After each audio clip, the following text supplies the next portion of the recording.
Salut aux makers et graphistes en herbe, on va voir aujourd'hui comment exploiter Blender vers du SVG pour aller directement dans Illustrator. Alors, ici j'ai fait une petite modélisation, une fusée avec un petit suivi de traînée. J'ai pas spécialement activé de lumière ou quoi que ce soit, c'est pas ce qui nous intéresse. Ici, ce qui nous intéresse, c'est de faire un rendu avec des traits. Alors pour ça, on va, excusez-moi, utiliser donc un plugin supplémentaire qui n'existe pas encore dans Blender, il faut l'installer, c'est Render Freestyle SVG Exporter. Et n'oubliez pas d'enregistrer vos préférences utilisateurs. Cette option va apparaître dans l'appareil photo et vous allez avoir Freestyle à cocher et Freestyle SVG Export. Par défaut, vous pouvez laisser par exemple un pixel, hop, Freestyle vous laissez tout par défaut, et Freestyle SVG Export aussi. Néanmoins, il va falloir ici mettre donc votre dossier à vous, d'accord, et non pas le dossier temp. Comme ça, vous pourrez récupérer le SVG qui va être généré à chaque rendu. Donc si vous ne le sauvegardez pas en changeant de nom, votre SVG sur le bureau, eh bien il disparaît. Ici, pour gagner du temps, je vais décocher tout ce qu'il y a et ne garder que Freestyle. Et je vais pouvoir donc lancer un rendu. Hop là. Et ce rendu, en fait, je vais avoir mes lignes directement du rendu. Alors, elles ne sont pas toutes là. L'angle de pli par défaut doit être, je crois, de 134. On va voir ce que ça donne. Hop, donc l'angle de pli par défaut, effectivement, est plutôt pauvre. Donc du coup, on va devoir aller à tâtons. C'est-à-dire que je suis passé à 150. 250, je suis passé à 157, et ainsi de suite. Voilà, donc 157, ça m'a permis en fait d'avoir un maximum de détails pour ce que je voulais faire. Hop là. Donc là, on a le rendu, et ce rendu-là, on va voir, il atterrit en fait ici sur le bureau, voilà, en SVG. Donc ici, on voit bien que j'ai mon rendu. Hop, pourquoi j'arrive pas avec la molette, bon tant pis. Hop, et on voit bien que j'ai un rendu en SVG. Ah, mais c'est pas vrai. Bon, c'est pas grave, je suis maudit, je pense. Voilà, j'ai un rendu en SVG. Alors, moi pour l'exercice, je vais garder celui où il n'y a pas les petits nuages et je vais aller directement dans Illustrator. Alors, dans Illustrator, en fait, il va m'ouvrir directement en format d'image dans lequel j'ai travaillé. Donc ici, j'avais mis dans Blender un rendu donc qui faisait 1920 par, je sais plus, 1080. Ici, j'ai mis 1200, donc j'ai pas tout à fait le même format. Voilà. Et ici, donc, on a nos traits.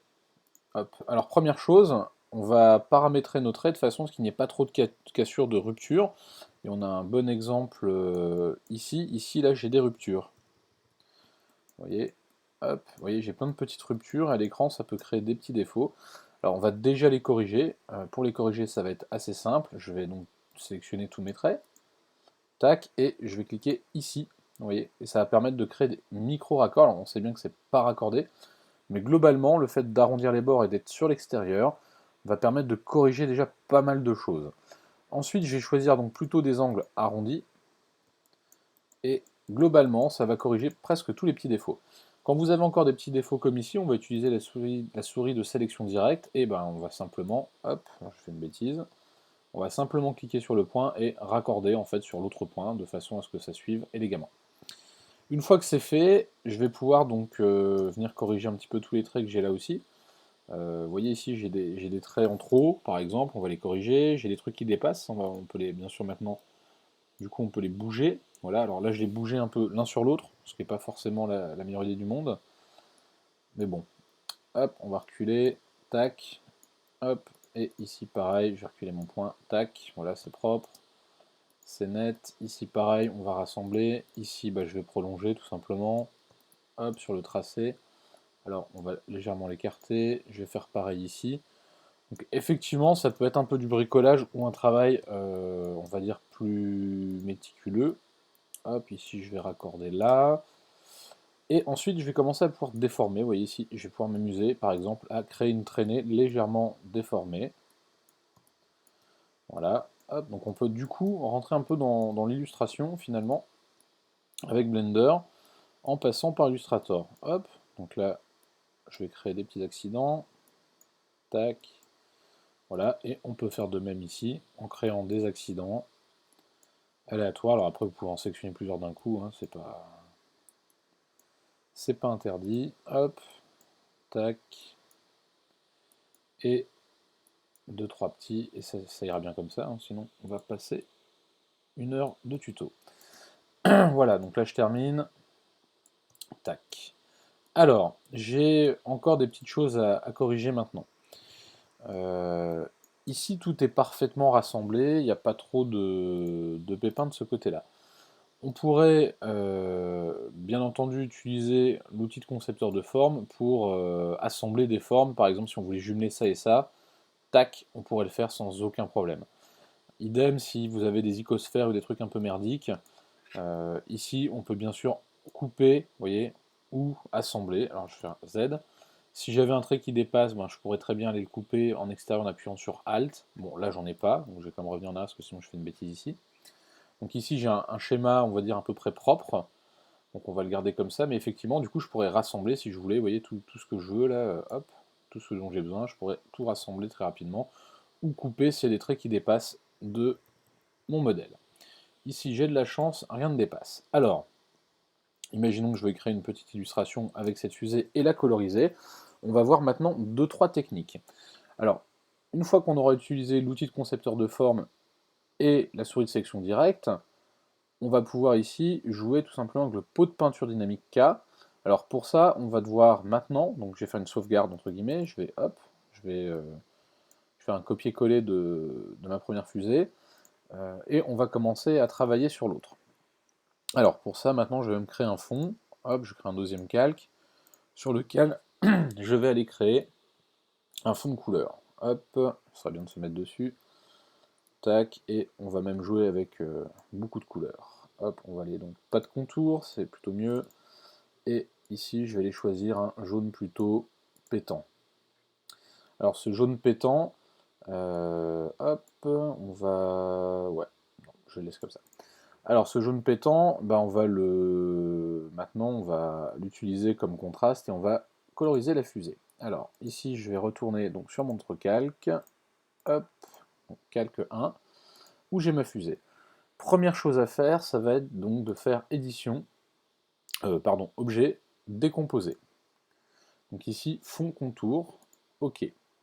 Une fois que c'est décomposé, je vais du coup pouvoir sélectionner mon objet et coloriser. Donc c'est-à-dire que ici, je vais pouvoir mettre de la couleur dans ma fusée. Alors pour ça, je vais aller chercher un bleu par exemple pour ma fusée. Hop, ça me va très bien. Tac. Et on va commencer du coup à coloriser, vous voyez, tous les éléments qui nous intéressent. Ensuite, je vais aller coloriser la traînée. Alors on va la laisser en blanc, allez, on va aller sur les jaunes, rouges au cas où, hop, voilà, et ici on va tout cliquer.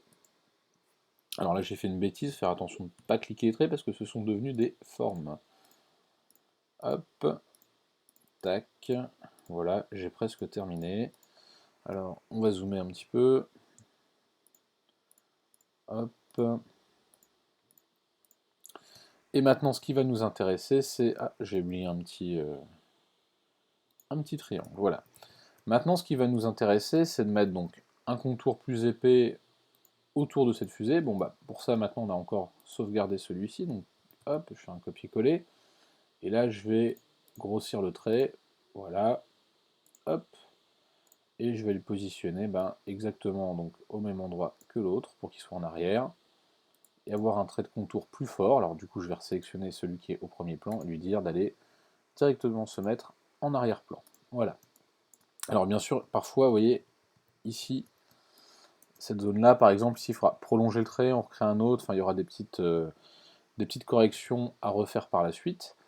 Une fois que vous en êtes là, je dirais qu'on a quasiment fait le plus dur. Ce qu'il va falloir faire maintenant, c'est par exemple mettre un effet de noise là sur la fusée pour avoir un petit peu de relief ou avoir une couleur un peu différente. On pourrait très bien venir recolorier ici avec un gris légèrement plus sombre, hop, ou un blanc en tout cas plus sombre. Ici je vais aller sectionner un gris, gris dans les rouges, hop, hop, bon, ouais, je vais même jouer avec un léger jaune, tac, vous voyez, on peut s'amuser comme ça à venir créer, hop, aléatoirement, une sorte de relief. Maintenant, ce qui m'intéresse, c'est de coloriser ma fusée. Alors, ou colorier serait plus juste d'ailleurs. Je vais venir donc sélectionner, donc je vais rentrer dans mon objet. Je ne l'ai pas dissocié, je pense pas. Non. Hop, donc tac, dissocier. Non, toujours pas. Pourtant j'ai bien décomposé. Hop. Curieux, curieux. Je suis dessus. Objet, donc là je vais de nouveau faire un décomposé. Objet, fond, contour, etc. Tac. Une fois que c'est fait, je vais pouvoir maintenant donc sélectionner normalement ma fusée. Ah bah c'est pas possible ça. Dissocier, voilà, on va y arriver. Je me mélange un peu. Ce qui est assez curieux, voilà, c'est bon, j'ai réussi à sectionner. Une fois que j'ai ma fusée ici, donc j'ai mon premier élément. Alors, le travail va être simple, on va créer un effet de grain, donc un effet de relief sur cette fusée. Et bien ici, je vais tout simplement faire CTRL-C, CTRL-F. Donc au-dessus est venu se positionner exactement le même élément en faisant CTRL-C, CTRL-F. Je vais utiliser une technique toute bête. Je vais utiliser ici, vous voyez, le dégradé, donc en noir et en blanc. Je vais lui donner une direction, voilà, comme si la lumière venait un peu du dessus, voilà. Sauf que le blanc, la petite astuce, c'est qu'ici, il va être à 0%. Une fois qu'il est à 0%, on a quasiment tout fini. Il va falloir aller dans Effet, et ici choisir entre texture grain ou, alors vous avez texture grain par défaut, voilà. On pourrait très bien choisir plutôt grain photo, voilà, qui sera un petit peu plus fin. On va pouvoir jouer avec la densité de celui-ci, voilà, comme ceci. On va pouvoir jouer enfin, avec le grain, l'intensité, et on va pouvoir jouer avec les zones claires. Alors là, ce que je vous conseille, c'est de les laisser au maximum, et de cliquer sur OK. Et bien maintenant, ce grain, on va aller dans Transparence, et on va le mettre environ vers les 40%. Et si je ressors du coup, ici, vous voyez, ça a créé ce petit effet un peu papier texturé, voilà, et du coup, ça va mettre du relief. En revanche, pour les ailettes sur le côté, comme ceci, donc CTRL ou commande C et pas V mais F. On va recommencer l'opération, ça va être beaucoup plus rapide, vous voyez, tac, sauf qu'ici au lieu de choisir linéaire, j'ai choisi radial, tout simplement parce que j'ai plutôt opté pour un dégradé qui va partir vers le plus clair, donc du plus foncé sur le bas et vers le plus clair en haut. Alors hop, on va le bouger, non c'est bon, je vais le bouger, on va le mettre par ici, voilà, tac, hop, et donc ici je préfère un radial, effectivement j'ai quand même un petit effet d'arrondi, et je vais appliquer exactement ici grain photo de la même manière. Donc normalement vous voyez il n'y a pas grand chose à changer, si j'ai même rien touché, je fais OK, et je vais remettre la transparence à 40%. Voilà. Ensuite, alors là j'ai fait un décalage, mais non ça c'est mon double trait, c'est bon.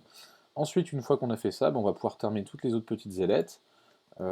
Et on peut faire aussi ces deux parties-ci, et on peut les faire en même temps, c'est-à-dire que si je vais prendre l'outil dégradé, hop, par contre là, pour pas m'embêter, je vais plutôt prendre un linéaire, et on va pouvoir les faire en même temps. Alors ici il est resté en radial, donc j'ai deux linéaires. Alors on peut bien sûr le faire ensemble, hop, comme ceci. Alors je vais essayer de bouger plutôt par là, voilà.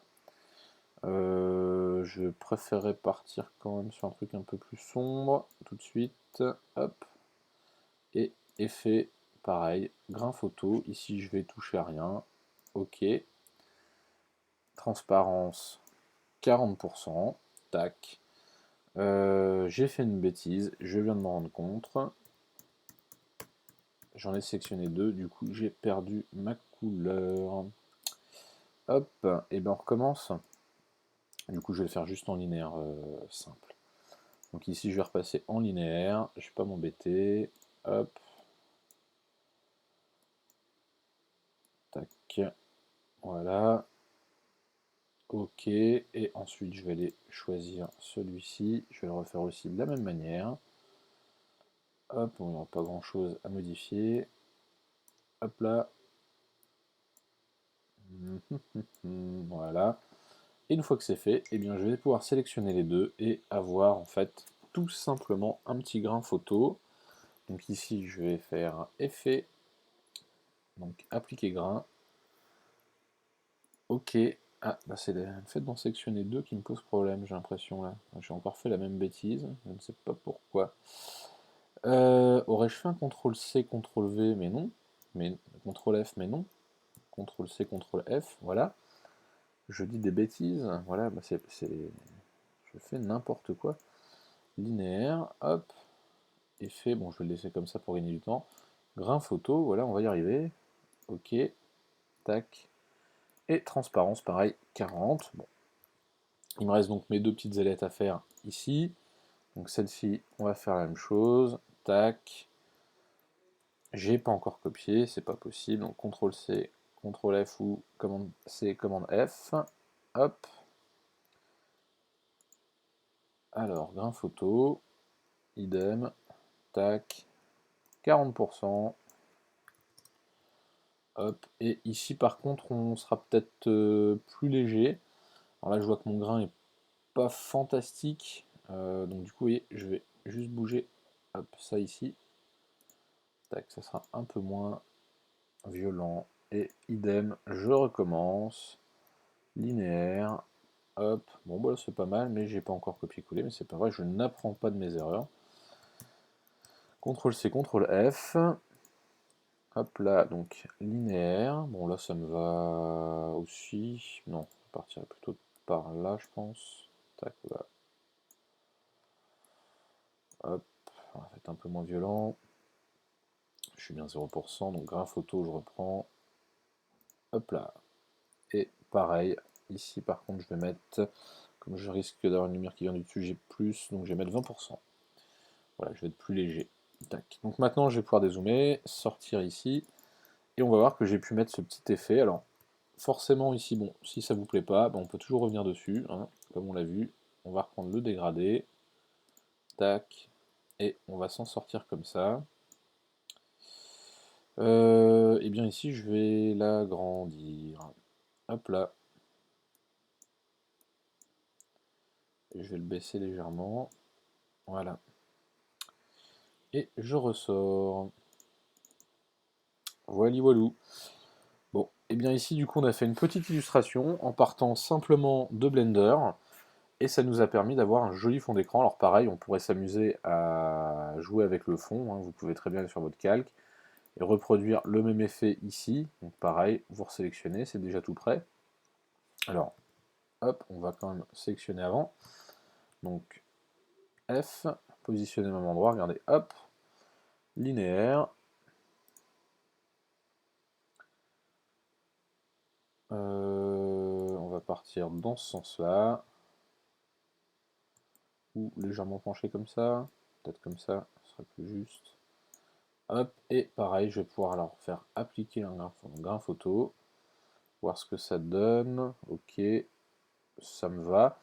À la limite, ici, on pourrait s'amuser à jouer avec texture, grain tout court. Vous voyez, hop. Sauf que je vais choisir pointillé. Parce que là, c'est un truc un peu moins fin. Donc du coup, on peut se permettre d'être un peu plus grossier. Ok. Et pareil, on va aller jouer avec la transparence. Sauf que je vais mettre à 20%. Et voilà. Ici, j'ai un petit effet. Alors vous voyez, c'est beaucoup plus violent d'avoir effectivement l'effet de noise avec le grain et non pas le grain photo. Voilà, j'espère que ce petit tuto vous aura plu et vous montrera que même si vous n'avez pas un bon coup de crayon mais que vous savez modéliser en 3D, du coup tout est permis dans Illustrator puisqu'on peut récupérer du coup son taf tranquillement et avoir quelque chose qui tient la route. Voilà. Si ça vous a plu, likez, partagez et on se revoit très bientôt pour un nouveau tutoriel sur Illustrator. Merci.